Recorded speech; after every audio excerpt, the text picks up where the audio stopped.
guys, welcome guys sa akong channel. Ang atong content is about food and dili na siya kanang diretso na kauno mag luto sa tabi. Kung atong lutoon ron kay kaning pambansang sudan sa mga Bisaya, no? Especially dito sa Davao City. Ang sudan natong lutoon is lauoy. Lauoy. So, nara mga ingredients guys. So, natay kamatis, natay luya o bombay, natay kamunggay, natay gabi, batong, talong, okra, o gabids. And then, dili siyempre nato kalimtan ng atong subak isda. So, ang mayo ani, mas maayo ni siya nga iprito before siya ibutang sa binukal kay kung prito ang isda mas maka na siya additional flavor. Man og naabot tay saging.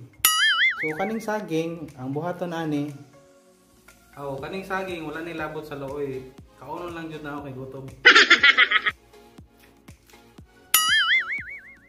So ako na ning lutoon taud-taud. So una guys, magpabukal tag tubig, no. Then ibutang sa nato una ning bombay og luya. Aron ang yang lasa mo gawas jud. Yan, pabukalon sa nato. So guys, gibutang na nako ang batong o kaning gabi. Kay giuna nako kay mao man ang gahi, no. Kay para mas una siya mahumok kay kaning talong o kaning uban malata dayon kung idungan nato.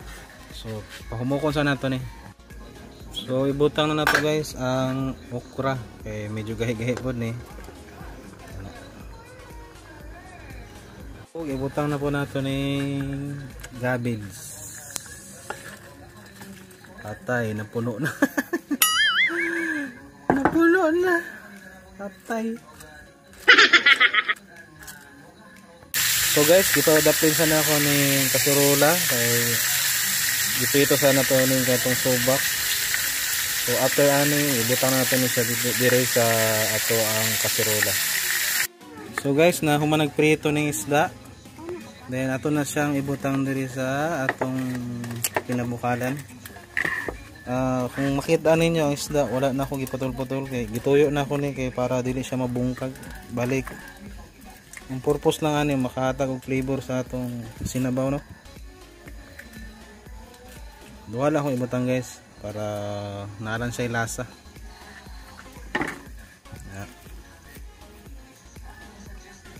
Dayon ato na ning ibutang daan ning kuan kamunggay. Para naran siya design. Design.